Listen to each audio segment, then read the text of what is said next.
Ladies and gentlemen, you are listening to Life Well Lived by Omobola Stephen. It's an engaging and enlightening talk show on life, relationships, and the business of life. Grab a cup of juice and just chill. Life Well Lived by Omobola Stephen. Live life. Live fully. You are now tuned in to this week's episode of our podcast. Today, we are going to interview some of the greatest and most influential minds in our field. By sharing our collective expertise, we will show you how to harness, control, and use your own skill set to achieve ultimate success and live the life you want. And now, please welcome your host.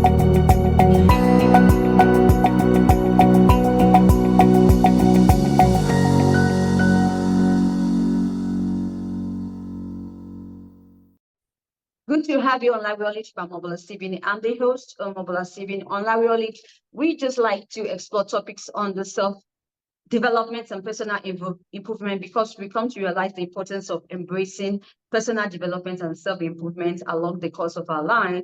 When we come to embrace personal development and self-improvement, now we get to find ourselves along the way.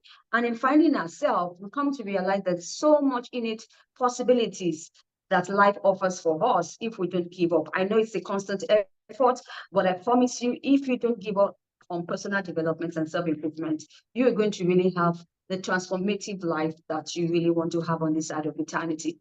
Today, I have Marcus Aurelius-Higgs, who is a communication coach for parents on preteens. Is on the show with me today. And we have such an exciting topic of discussion on the show today. Welcome once again, Marcus Aurelius-Higgs. It's wonderful to be here, Omobola. Thank you for having me and sharing your platform. Thank you for joining me once again. Now, you are a communication coach for parents of preteens. Now, that's a very unique niche that you cover. And your mission really is to globally support parents of preteens. That means those who fall between 10 to 14 years so that they can show up and maintain a meaningful relationship with their children in these identity-breaking years. Now, I'd like you to share just that inspiration with my audience. Yeah, for sure. My parents are from two different parts of the world, too. My mother's from the Philippines. My father's from the Bahamas, and that's where I am now. And I was born in California, so I have a mix of cultures to begin with. And I studied communication in Alabama to be in journalism. I went out to South Korea to be a teacher, a missionary teacher. Missionary teacher. During that time, my understanding of the divine, my relationship with God and so on expanded, I say.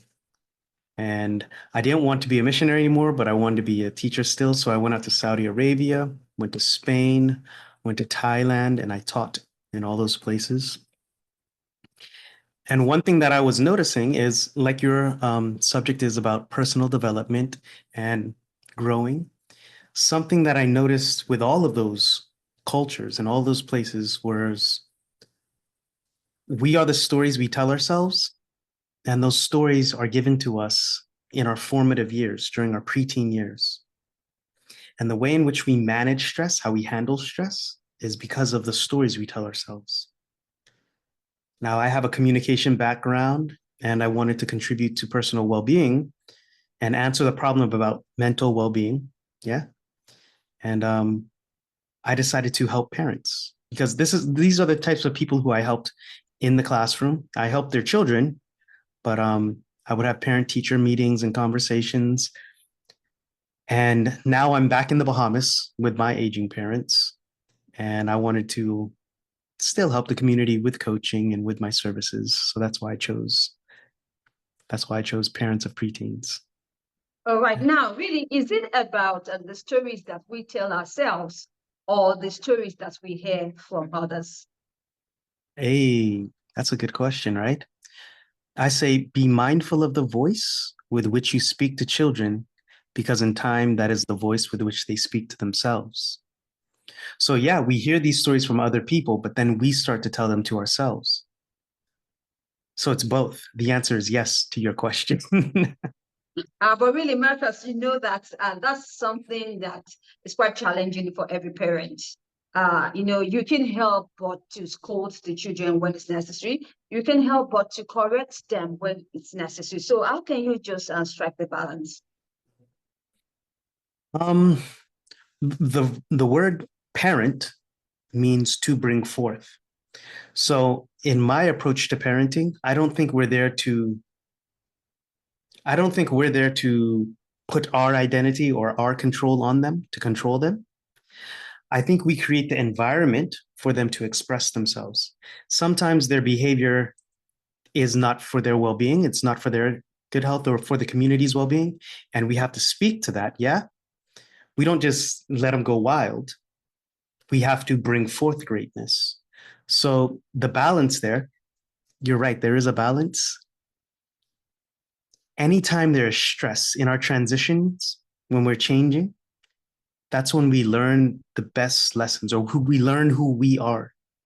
Eventually, you want your child to learn who they are so they can show up in the world. And I think that happens by not controlling them. We just have to create the environment, the truth, and we're speaking about who we are at our core. And we're helping our kids understand who they are through our different going after something that we love, trying our different projects, like about personal development, like you said. And then up is unveil your potential, learning how to celebrate ourselves in all of our efforts. That's what Oh, show up is. absolutely. How you doing? You All good? right, definitely. So how can we apply that to supportive parenting? Yeah. S is it starts with a strong character identity, knowing who you are, so that when you're making an effort towards something and then you make a mistake or you fail in something, you understand that that is a part of growth. You say, yeah, you're getting to play the game, and then you make it right, and then you continue on going forward, and we keep on moving. And when you teach people that, they can know that, oh yeah, I'm growing, and you start to feel good about your growth. And when you start to feel good about your growth, it's like, okay, I got this. And then you start to make that part of your character too. I'm a person who grows, and you make that your identity. Because I can tell you, I can assure you, I promise you, if you are parenting, you will make mistakes. You will make mistakes, but it's learning how to build back from those mistakes.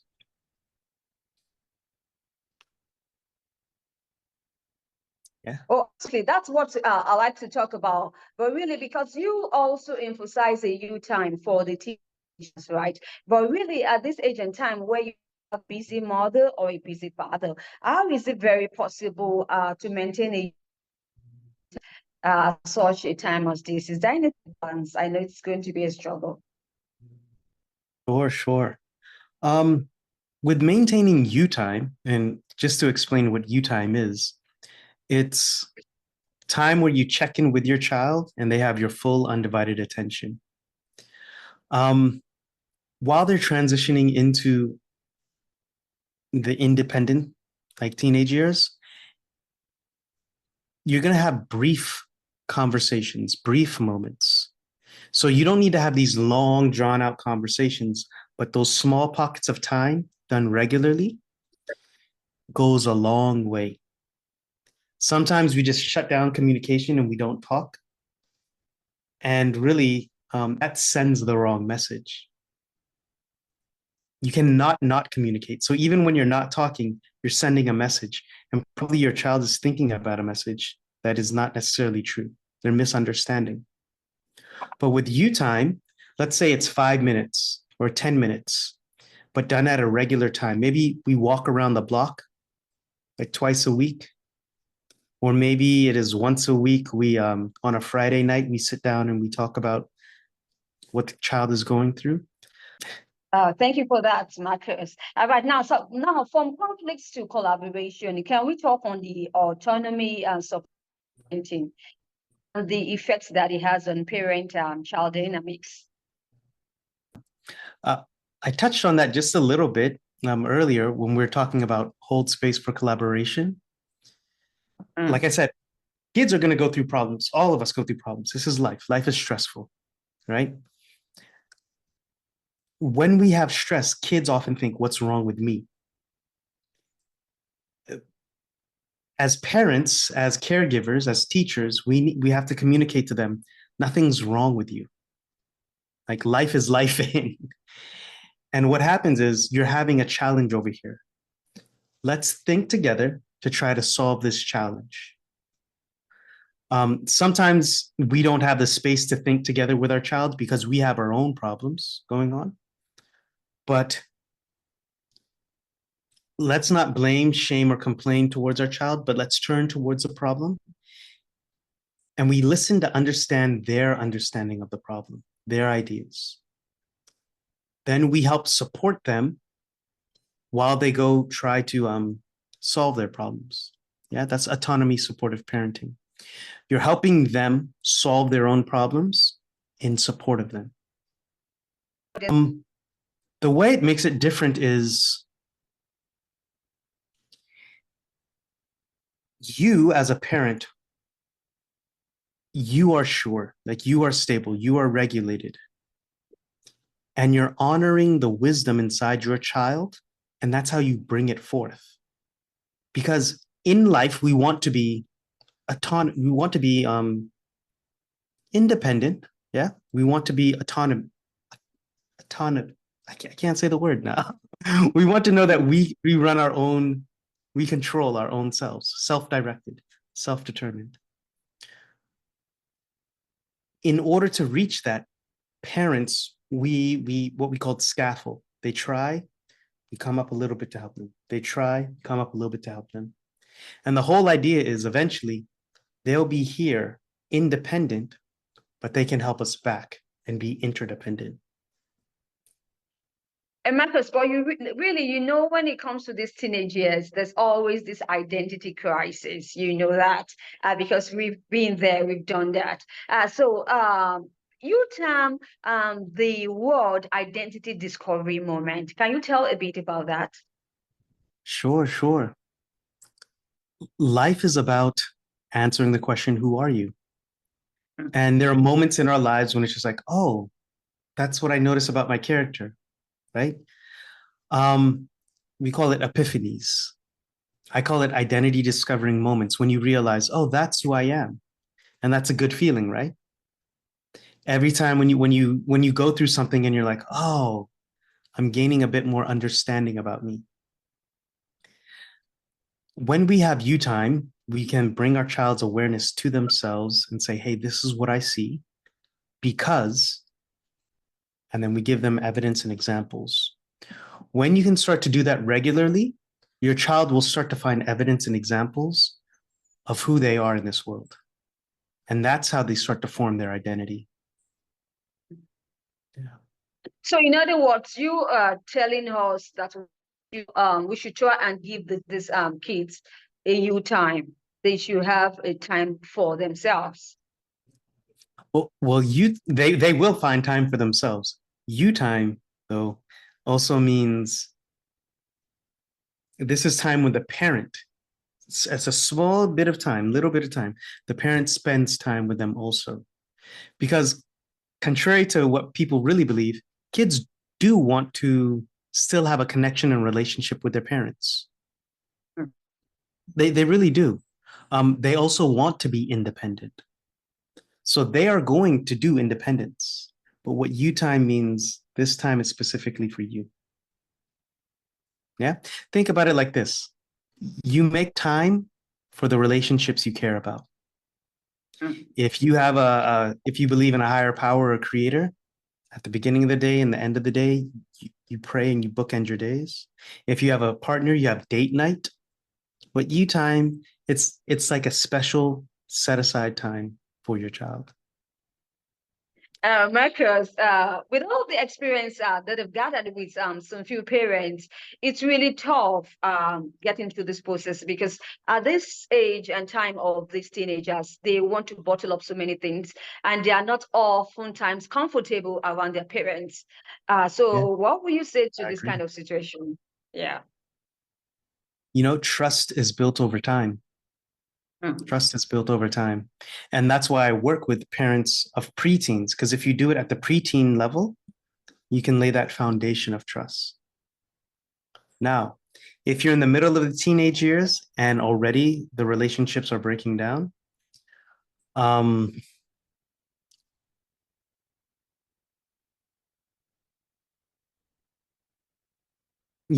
used to do parent-teacher meetings with my students.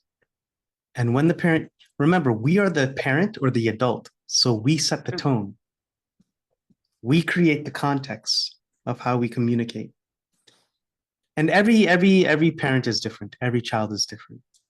I would have to know more specifics to actually give insight. So I can't just give a general answer, but oftentimes it's with how we are shaping the conversation. Thank you so much, Marcus Aurelius, for your insight onto this show. Do you have any exciting news you'd like to share with my audience? Perhaps you have a very important project you think is going to be beneficial to the audience. You can share. Hey, thank you. These days, I'm actually on LinkedIn doing a series of workshops about opening up the communication with our kids. So if you want to meet me over there, you can find more information about me. Other than that, it's marcushiggs.com. You can find more information about the workshops that I do. Yeah. Absolutely. Thank you so much for that. Any parting word you'd like to share? The word is love. Spread the word. So. Absolutely. Thank you so much, Marcus Aurelius-Higgs, for sharing your thoughts on today's show, especially how we can get it right. Talking about parenting with the preteens, such a great topic of discussion. We wish you the best of luck once again in all the projects that you embark upon. Marcus? Thank you. It's been wonderful. All right. You can tune into Live Well Lived by Omobola Stephen on any podcast distribution platforms or any podcast and promotion platforms you bump into, and you have a great time listening to experts and professionals share thoughts and inspirations on topics on the personal development and self-improvement. I talk to you soon. Bye for now. Thank you so much, Aurelius. Marcus. Yeah, my pleasure. My pleasure. I have to run to my next one, okay? So, Omobola, sure. It was wonderful. Right. Thank you. Wonderful so much. Thank you. All right. If you enjoyed today's episode, make sure you subscribe and leave us a review.